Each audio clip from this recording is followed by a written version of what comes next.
فقد قال الله تعالى في القرآن العظيم وفي الفرقان المجيد بعد أعوذ بالله من الشيطان الرجيم بفضل بسم الله الرحمن الرحيم إذ قال يوسف لأبيه يا أبت إني رأيت 11 كوكبا والشمس والقمر رأيتهم لي ساجدين صدق الله العظيم.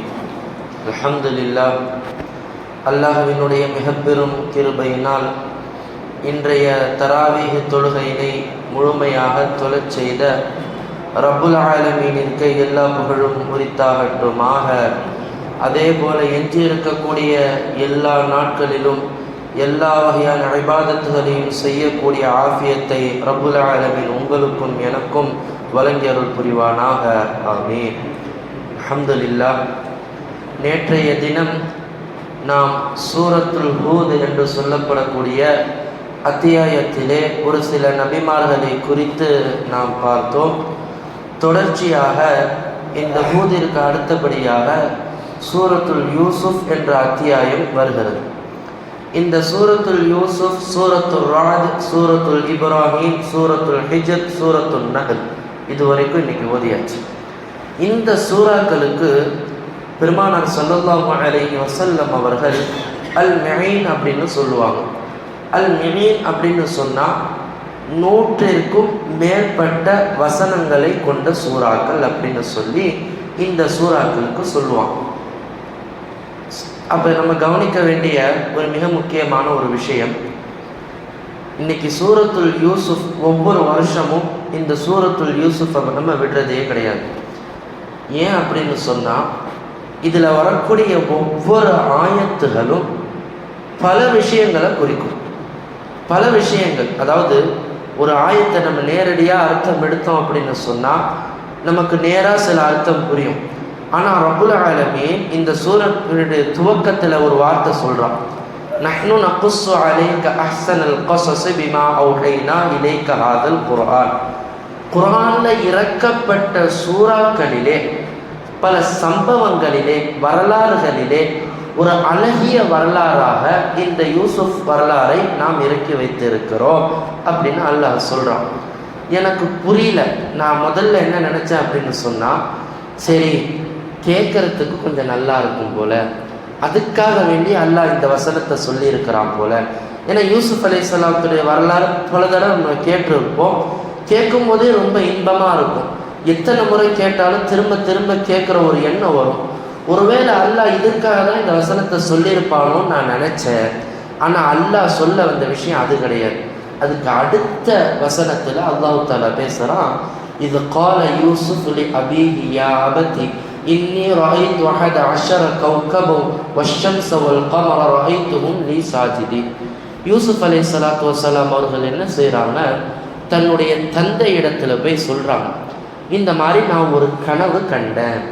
சரிங்களா, நான் கண்ட கனவுல ஒரு சூரியன், ஒரு சந்திரன், 11 நட்சத்திரங்கள், இது எல்லாமே எனக்கு நான் சஜிதா செய்கிற மாதிரி நான் கனவு கண்டேன் அப்படின்னு சொல்லி தகப்பனார் இடத்துல சொல்கிறாங்க. இப்போ இந்த ஆயத்து, இந்த ஒரு ஆயத்தில் எவ்வளவு கருத்துக்கள் இருக்குது தெரியுமா? நம்ம லேசாக எடுத்துக்கக்கூடாது. முதல் விஷயம், நம்ம கனவை பற்றி நம்ம எடுத்துக்கலாம். கனவை பற்றி நம்ம ஒரு விஷயத்தை தெரிஞ்சுக்கணும். பெருமானார் ஸல்லல்லாஹு அலைஹி வஸல்லம் அவர்கள் நம்முடைய மார்க்கத்தில் இருக்கக்கூடிய ஒரு விஷயம் என்னன்னு சொன்னால் கனவு. நமக்கு ஒரு கனவு வருது அப்படின்னு சொன்னால் அதை சாதாரணமாக எடுத்து கடந்து நம்ம போயிடக்கூடாது. அதுக்கு இந்த வசனம் தான் அத்தாட்சி. சரிங்களா? அதே சமயம் கனவுல நம்ம பார்க்கக்கூடிய விஷயங்களை வச்சு இது நல்ல கனவு, இது கெட்ட கனவுன்னு நம்மளே தீர்மானிச்சிடக்கூடாது. ஏன் அப்படின்னு சொன்னால், சில கனவுகள் வெளிப்படையாக பார்க்கும்போது நமக்கு அது கெட்ட கனவு போல தெரியும். ஆனால் அந்த கனவினுடைய அர்த்தங்கள் நல்ல விஷயமாக இருக்கும். சில கனவுகள் வெளிப்படையாக பார்க்கறதுக்கு நல்ல கனவுகளை போல இருக்கும். ஆனால் அதனுடைய அர்த்தங்கள் உள்ரங்கமாக பார்த்தோம்னு சொன்னால் அது தவறான செய்திகளாக இருக்கும். உதாரணமாக ஒருத்தவர் என்ன செய்கிறாருன்னு சொன்னால், ஹரமைனுடைய இமாம் இருக்காங்க, அந்த இமாம் இடத்துல போய் சொல்கிறார், நான் ஒரு கனவு கண்டேன். என் கனவுல ஒரு மனிதரை பார்த்த நிர்வாணமாக நின்றுட்டு இருந்தார். ஒரு மனிதர் நிர்வாணமாக, ஆடைய ட்ரெஸ்ஸே இல்லாமல் நிர்வாணமாக நின்றுக்கிட்டு இருந்தார். இந்த கனவுக்கு விளக்கம் என்னன்னு கேட்குறாங்க. அவர் இமாம் கேட்குறாங்க, சொல்லி யார் அந்த மனிதர், அந்த நபரை சொல்லு, அப்போ தான் நான் சொல்லுவேன் அப்படின்றாங்க. இந்த நபரெல்லாம் சொல்ல முடியாது, கேட்டதுக்கு நீங்கள் அர்த்தத்தை சொல்லுங்கன்னு கேட்குறாங்க.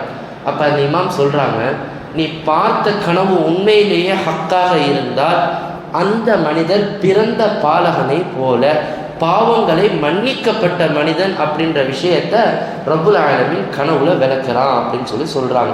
அப்போ வெளிப்படையாக நமக்கு பார்த்தா நம்ம என்ன நினைப்போம், ஆடை இல்லாமல் ஒரு மனிதரை பார்த்தா என்னடா இவ்வளோ அருவருப்பாக கனவுல தெரிகிறாரே, அப்போ இது ஒரு அருவருப்பான செய்தியை குறிக்கிறதுன்னு நம்ம நினைப்போம்.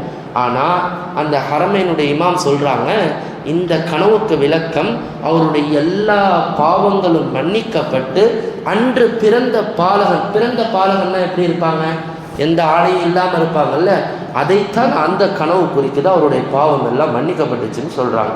அப்போ இவர் இமாம் சொல்லிட்டு திரும்ப கேட்குறா, இப்போ சொல்லு யார் அவர்? யாரும் இல்லை இமாம், நான் உங்களை தான் கனவுல அப்படி பார்த்தேன். உடனே அந்த இமாம் கண்ணீர் வடிக்கிறாங்க. சரி, இது ஒரு செய்தி. அப்போ கனவுல இந்த ஒரு செய்தி நமக்கு என்ன அர்த்தத்தை கொடுக்குது?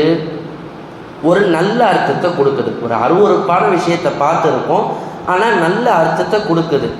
அதே விஷயம் எல்லா நேரமும் பொருந்தாது. இப்போ ஒருத்தவர் என்ன செய்கிறாருன்னு சொன்னால், இன்னொரு கணவனுடைய விளக்கம் இது, மனைவிக்கு உடல்நிலை சரியில்லாமல் இருக்கிறாங்க. இப்போ கனவுல இவருக்கு இவரையே பார்த்துக்கிறாரு. எப்படி பார்க்குறாருன்னு சொன்னால், எந்த ஒரு ஆடையும் இல்லாதது போல இதே கனவை இவர் பார்க்குறார். இப்போ இந்த கனவுக்கு என்ன விளக்கம்னு சொன்னால், இப்போ இன்னும் கொஞ்ச நாளில் இவங்களுடைய மனைவி மௌத்தாக போகிறாங்கன்னு அர்த்தம். கணவனுக்கும் அதே போல தான். இப்போ கணவர் முடியாமல் இருக்கிறாரு, இப்போ மனைவிக்கு கனவு வருது, தான் நிர்வாணமாக ஆடை இல்லாதது போல் அவங்க கனவு காணுறாங்கன்னு சொன்னால் அதுக்கு என்ன விளக்கம்? கணவரின் கூடிய சீக்கிரம் மௌத்தாக போகிறாருன்னு அர்த்தம். காரணம் என்ன தெரியுமா? எப்படி தெரியுமா அர்த்தம் எடுக்கிறாங்க? அல்லாஹ் குர்ஆன் என்ன சொல்கிறான்? ஹுன்ன லிபாசுல் லக்கும் அன்தும் லிபாசுல் லஹுன். கணவனுக்கு மனைவி ஆடையாகவும் மனைவிக்கு கணவன் ஆடையாகவும் இருப்பதாக ரப்புல் ஆலமீன் குறிக்கிறான். அதே கணவன் நீங்கள் வேறு இடத்துல நீங்கள் பார்த்தீங்கன்னு சொன்னால் அப்போ அதுக்கு என்ன அர்த்தம் வருது? நிர்வாணமாக இருக்கக்கூடிய விஷயத்துக்கு ஒரு நல்ல அர்த்தம் கிடைக்கிது. அதே நிர்வாணமாக இருக்கக்கூடிய விஷயத்துக்கு மற்றொரு தவறான ஒரு புரிதலும் இருக்குது. எனவே கனவு அப்படின்றது நம்ம கடந்து போகக்கூடிய விஷயம் கிடையாது. சரி, இப்போ இந்த கனவை எப்படி நம்ம அணுகணும்? இந்த கனவை நம்ம எப்படி அணுகணும்? பெருமானார் ஸல்லல்லாஹு அலைஹி வஸல்லம் அவர்கள் சொல்லி தந்தார்கள். யாராவது உங்களிடத்துல ஒரு கனவை சொல்கிறாருன்னு சொன்னால் நீங்கள் என்ன செய்யணும்னா, கான யக்கூனு ஹைரன் ரஹைத்த ஹைரன் யக்கூனு, இந்த வார்த்தையை சொல்லி பெருமானார் ஸல்லல்லாஹு அலைஹி வஸல்லம் சொல்லியிருக்காங்க. இதுக்கு என்ன விளக்கம்னு சொன்னால், நீ பார்த்தது நல்லதாக இருக்கட்டும், நீ பார்த்தது நல்லதாகவே அமையட்டும் அப்படின்னு சொல்லி இந்த துவா வார்த்தையை நம்ம சொல்லணும். ஹைரன் ரஹைத்த ஹைரன் யக்கூனு, இந்த வார்த்தையை நம்ம கனவுக்கு சொல்லணும். பெருமானார் ஸல்லல்லாஹு அலைஹி வஸல்லம் அவர்கள் அடுத்து சொன்ன ஒரு விஷயம், நல்ல கனவுகளை நீங்கள் கண்டா, உண்மையிலேயே உங்களுக்கு ஒரு நல்ல கனவு வருது, கனவுலேயே உங்களுக்கு இன்பமாக சந்தோஷமாக இருக்கிறது போல ஒரு உணர்வு ஏற்படுதுன்னு சொன்னால், இப்படி நல்ல கனவுகளை நீங்கள் கண்டு முடித்ததுக்கப்புறம் என்ன சொல்லணும்? அல்ஹம்துலில்லாஹ்னு நீங்கள் சொல்லுங்கன்னு அல்லாஹ் சொல்கிறான். அடுத்தபடியாக அந்த கனவை யாரிடத்துலேயும் நீங்கள் போய் சொல்லக்கூடாது. ஒரு நியமத்தான கனவை நீங்கள் கண்டீங்கன்னு சொன்னால் அந்த கனவை நீங்கள் என்ன செய்யக்கூடாது? யாரிடத்துலேயும் சொல்லக்கூடாது. உண்மையிலேயே உங்களுக்கு பிடித்தமான ஒரு நபர் இருப்பாங்க பார்த்தீங்களா? இப்போ கணவன் சொன்னால் மனைவின்னு சொன்னால் கணவன், இப்படி நெருக்கமான நபர்கள்ட்ட மட்டும்தான் அந்த நல்ல கனவை என்ன செய்யணும்? சொல்லணும். சரி, அப்போ கனவுலேயே உங்களுக்கு வெளிப்படையாகவே ஒரு கெட்ட கனவை நீங்கள் பார்க்குறீங்க. இப்போ அந்த கெட்ட கனவுக்கு நீங்கள் என்ன செய்யணும்? அது பெருமானார் ஸல்லல்லாஹு அலைஹி வஸல்லம் அவர்கள் சொன்னார்கள், அஊது பில்லாஹ், இதை விட்டு என்னை பாதுகாப்பாயான்னு சொல்லி துப்பிட்டு இதோட இந்த விஷயத்தை முடிச்சுக்கணும், இதை மறந்துடணும். இதுதான் பெருமானார் ஸல்லல்லாஹு அலைஹி வஸல்லம் அவர்கள் கனவை குறித்து நமக்கு சொன்ன ஒரு சில உபதேசங்கள். இதை நினைவுபடுத்துறதுக்காக நான் சொல்கிறேன். சரி, இந்த வசனத்தில் அல்லாஹ் தஆலா என்னென்ன விஷயங்களை குறிப்பிடுறான்? முதல்ல சொன்னது கனவை பற்றி தானே சொன்னோம். இப்போ இந்த கனவை யூசுப் அலைஹிஸ்ஸலாத்து வஸ்ஸலாம் அவர்கள் தந்தை இடத்துல போய் சொல்கிறாங்க. தந்தை இடத்துல சொல்லும் போது வெளிப்படையாகவே தெரியுது, இந்த கனவு ஒரு நல்ல கனவு, இந்த கனவு ஒரு நல்ல கனவுன்னு வெளிப்படையாக தெரியுது. உடனே அவங்களுடைய தந்தை யூசுப் அலைஹிஸ்ஸலாத்து சொல்கிறாங்க, இந்த கனவை பற்றி உன்னுடைய சகோதரர்கிட்ட நீ சொன்னியான்னு கேட்குறாங்க. அப்போ அவங்க சொல்கிறாங்க, இல்லை இது வரைக்கும் நான் சொல்லலை. அப்போ நீ சொல்லலைன்னா இனிமேலும் நீ சொல்லாத, நீ சொன்னா இனிமேலும் நீ சொல்லாத, நீ ஒருவேளை நீ சொல்லிட்டேன்னு சொன்னால் அவங்க உன் மேலே பொறாமைப்படுவாங்க அப்படின்னு சொல்லி அவங்களுடைய யாக்கூப் அலைஹிஸ்ஸலாத்து வஸ்ஸலாம் அவர்கள் தந்தை மகனுக்கு உபதேசம் செய்கிறாங்க.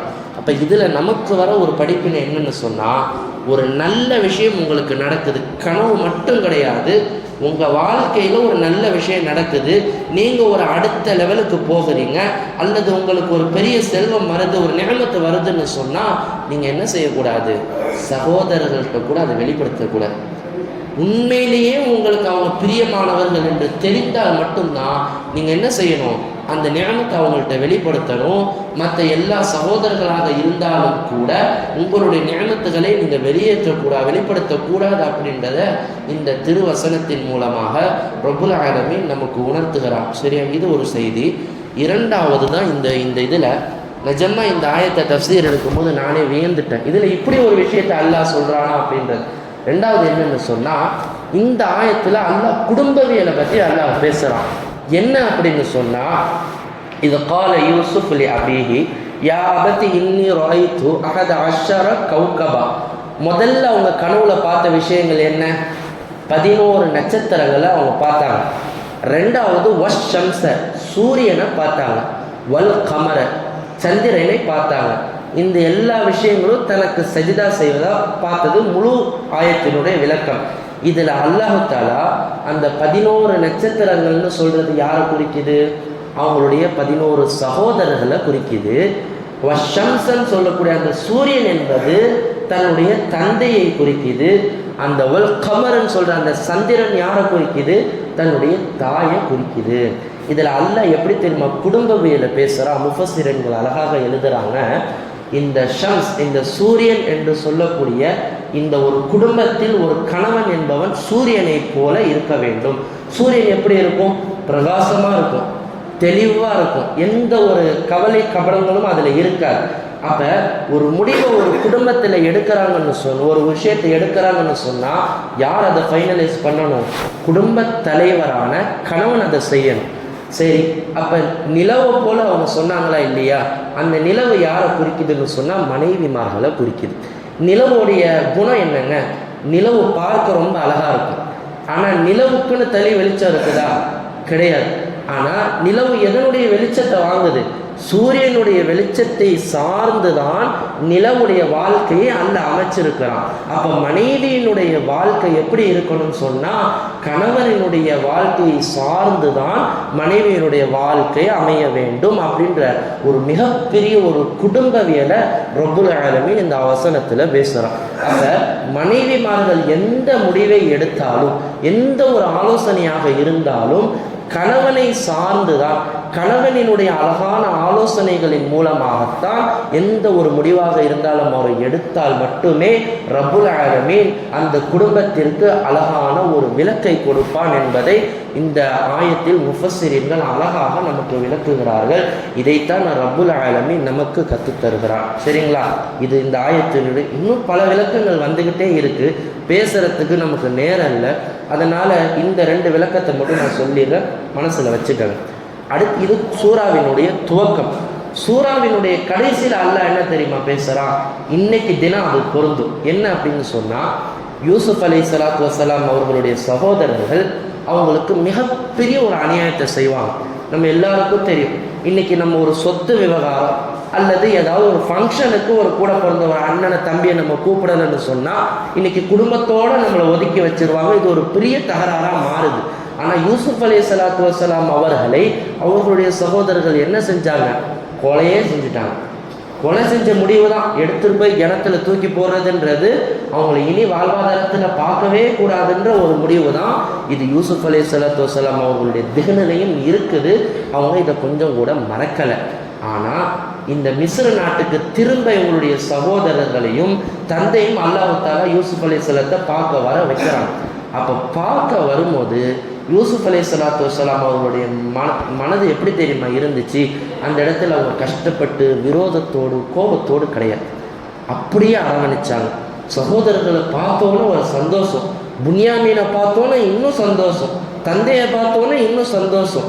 அந்த அளவிற்கு மன்னிக்கக்கூடிய குணத்தை ரப்புல் ஆலமீன் யூசுப் அலைஹிஸ்ஸலாத்து வஸ்ஸலாம் அவர்களுக்கு கொடுத்திருந்தால் இந்த சம்பவத்தினுடைய கடைசி நமக்கு உண்டான மிகப்பெரிய ஒரு படிப்பினை இந்த மன்னிக்கக்கூடிய குணம்தான். இன்னைக்கு சகோதரர் யூசுப் அலைஹிஸ்ஸலாத்துக்கு செஞ்ச அந்த அநியாயத்தை விடையா இன்னைக்கு நம்மளுடைய சகோதரர்கள் குடும்பத்தார்கள் நமக்கு செஞ்சுட்டாங்க, இன்னைக்கு உறவினர்கள் நமக்கு எல்லாம் செஞ்சுட்டாங்க. ஏதோ ஒரு விஷயத்துக்கு கூப்பிடாம இருந்திருப்பாங்க, இல்லை ஏதோ ஒரு விஷயத்துக்கு சொல்லாமல் இருந்திருப்பாங்க, சொத்துடைய விஷயத்தில் ஏதோ ஒரு தகராறு ஆயிருக்கும். இன்னைக்கு இதுக்காக வேண்டியெல்லாம் நம்ம கோச்சிக்கிட்டு பேசாமல் அவங்களை மனசில் குரோதம் பண்ணிட்டு இருக்கோம். பார்த்தீங்களா, இதெல்லாம் நம்ம செய்யக்கூடாது. இதை அப்படியே விட்டுறணும். இது ரமலான். இன்னைக்கு எத்தனாவது நோன்பு? இன்னைக்கு எத்தனாவது நோன்பு? 10 நோன்பு முடிஞ்சு அடுத்த 10 ஆரம்பிச்சு. அடுத்த 10 எதற்குண்டான 10? பாவ மன்னிப்பிற்குண்டான 10. பாவ மன்னிப்பு என்பது அல்லாஹ்விடத்துல நமக்கு மட்டும் கிடையாது, நாமளும் நம்மளை சார்ந்து இருக்கக்கூடியவர்களை மன்னிக்க வேண்டும். அதை இந்த ரமலானுடைய மாதத்தில் முடிந்த அளவிற்கு உங்களுடைய உறவினர்கள், நண்பர், மொஹல்லாவாசிகள் யார் மேலே குரோதம் இருந்தாலும், யார் மேலே இது செஞ்சாலும் நம்ம என்ன செய்யணும்? மன்னிப்பை கேட்க வேண்டும். அவர்களிடத்தில் நாமும் மன்னிக்க வேண்டும். அல்லாஹ்விடத்திலும் பாவ மன்னிப்பை நாம் கேட்க வேண்டும். இதைத்தான் யூசுப் அலைஹிஸ்ஸலாத்து வஸ்ஸலாம் அவர்களுடைய வரலாற்றினுடைய ஆரம்பத்திலும் துவக்கத்தில் அதனுடைய இறுதியிலும் நமக்கு கிடைக்கின்ற ஒரு படிப்பினை இன்ஷா அல்லாஹ் வரக்கூடிய காலகட்டங்களில், அதாவது ரமலானுக்கு பிறகு நபிமார்களினுடைய வரலாறு என்ற தலைப்பில் இன்ஷா அல்லாஹ் ஒவ்வொரு மாதமும் பெண்கள் பயான் நிகழ்ச்சி நம்முடைய பள்ளிவாசலில் துவங்கப்படும். ஏற்கனவே பெண்கள் பயான் நடந்துக்கிட்டு இருக்கு. இருந்தாலும் இந்த தஃசீரோடு நபிமார்களினுடைய வரலாறை அக்கு வேறாக ஆணி வேறாக ஆராயக்கூடிய ஒரு வாய்ப்பை இன்ஷா அல்லாஹ் நாம் ஏற்படுத்தி இருக்கிறோம். ரமலானுக்கு பின்னாலும் இதை தொடர்ச்சியாக யூசுப் அலைஹிஸ்ஸலாத்து வஸ்ஸலாம் அவர்களுடைய முழு வரலாறையும் கேட்கக்கூடிய ஒரு தௌஃபீக்கை ரப்புல் ஆலமீன் உங்களுக்கும் எனக்கும் வழங்கி அருள் புரிவானாக.